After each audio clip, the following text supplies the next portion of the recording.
Deze samenwerking is ongelooflijk belangrijk. Wat hier gebeurt is niet alleen meer dan 20 vluchten op biofuel. De eerste lange vluchten met een Airbus ooit. Maar Aruba is nu door die vluchten het centrum van een heel groot onderzoek. Airbus, de vliegtuigfabrikant, de Europese Unie, tal van onderzoeksinstituten onderzoeken dit vliegtuig. Hoe reageert het op de biofuel? Wat kunnen we ervan leren? Hoe kunnen we het beter maken? En dit is eigenlijk pas het begin van veel meer biofuel naar de toekomst toe.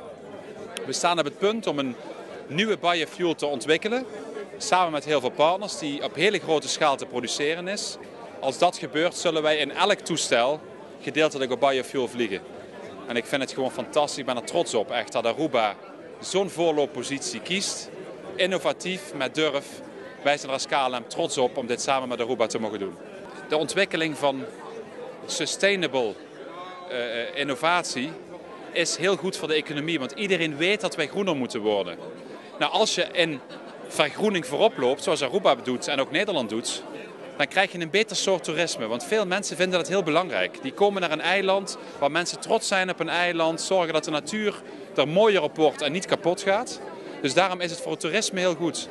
Voor de bredere economie is het ook belangrijk, want als je de eerste bent die nieuwe technologie kan implementeren, ben je een voorbeeld voor de rest van de wereld, dan loop je voorop.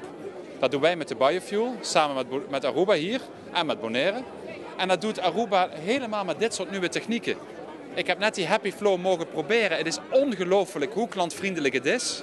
De poorten gaan al open nog voordat je in de camera hebt gekeken. Die camera herkent je automatisch. Aruba is de eerste in de wereld. En als dit gaat werken, komen hier de camera's van de hele wereld naartoe. Om te gaan zien hoe fantastisch dit werkt. Goed voor de reiziger. En ik vind het fantastisch voor Aruba. Wij hebben hier een fantastisch bruggenhoofd van ons koninkrijk.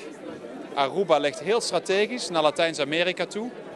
Op het knooppunt van Latijns-Amerika, de Verenigde Staten en Europa.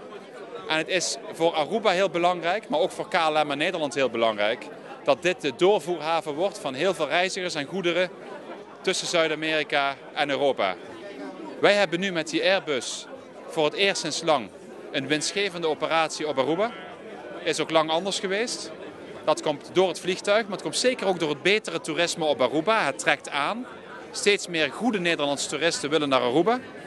Nou, als we dan ook nog meer kunnen feeden en defeeden, reizigers aanvoeren van andere landen via Aruba met KLM naar Nederland, dan is dat een totale win-win voor Aruba, voor de KLM en voor Nederland. Dus we zijn er helemaal voor.